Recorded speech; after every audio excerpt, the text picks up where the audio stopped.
नमस्कार, आप देख रहे हैं इंडिया न्यूज। ब्रेक के बाद आप सभी का बहुत बहुत मैं स्वागत करती हूं। आपके साथ मैं सृष्टि मिश्रा। चलिए शुरुआत करते हैं बुलेटिन की। सुबह के 9:30 बज चुके हैं।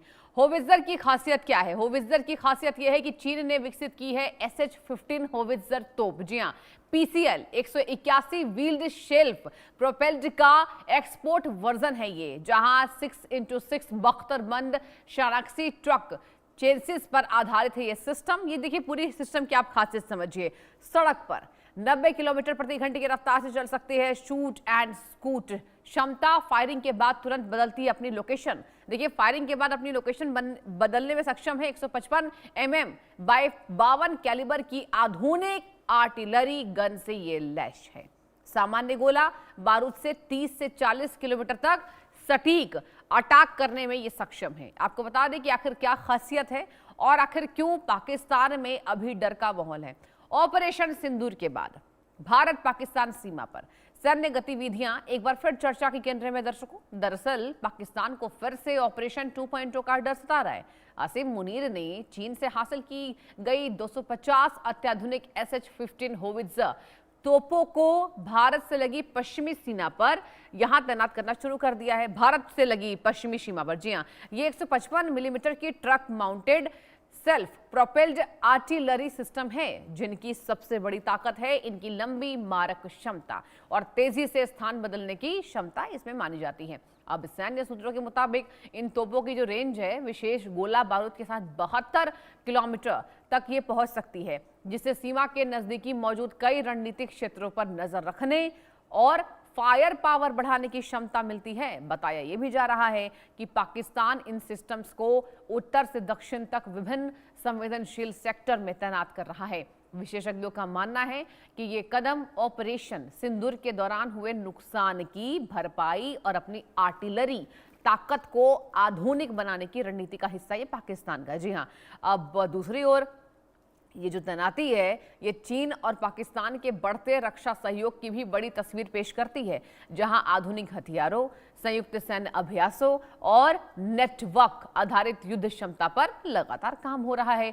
पाकिस्तान के आर्मी मुखिया शायद ये भूल गए कि भारत के पास भी, बता दें आपको, K9 व्रज जैसी आधुनिक आर्टिलरी प्रणालियां मौजूद हैं, लेकिन पाकिस्तान की नई तैनाती सीमा पर सैन्य संतुलन को लेकर नई बहस छेड़ रही है। रक्षा जानकारों का कहना है कि भारी संख्या में लंबी दूरी की तोपों की तैनाती से सीमा पर तनाव बढ़ सकता है और किसी भी छोटी सैन्य घटना के बड़े टकराव में बदलने का खतरा भी बरप रहा है। ऐसे में पूरे दक्षिण एशिया की सुरक्षा स्थिति पर इस कदम के दूरगामी प्रभाव पर इसमें प्रभाव पड़ सकता है। और इसी मुद्दे पर हम खास मेहमानों के साथ चर्चा भी करने वाले। मेरे साथ कुछ ही क्षण में यहाँ पर बेहद खास मेहमान जुड़ने वाले और जुड़ भी चुके हैं। Lieutenant colonel JS Sodhi sir, defence expert है। सर बहुत बहुत स्वागत है आपको। लेफ्टिनेंट सर, गुड मॉर्निंग आपको। और सर ये जो चल रहा है पाकिस्तान की, सर जो तैयारी चल रही है, कैसे देख रहे हैं सोढ़ी सर? क्योंकि कहा जा रहा है कि छोटी सी भी विवाद अगर होती है तो ये बड़े सैन्य टकराव में तब्दील हो जाएगी। पाकिस्तान की ये तैयारी, क्या ऑपरेशन सिंदूर 2.0 का डर है? बताइए। जय हिंद सृष्टि जी। जय हिंद सर। ये मेरा सौभाग्य है कि मैं आपके न्यूज चैनल पर हूं। पिछले साल 4 जुलाई को lieutenant general Rahul R Singh, जो कि भारतीय थल सेना के deputy chief of army staff है, उन्होंने बयान दिया था कि जब ऑपरेशन सिंदूर चल रहा था तो चीन पाकिस्तान को भारतीय सेना के बारे में सेकंड टू सेकंड की पूरी जानकारी दे रहा था और चीन पाकिस्तान को इस्तेमाल करता है अपने हथियारों को टेस्ट करने के लिए, एक लाइव लेबोरेटरी के लिए। हाँ।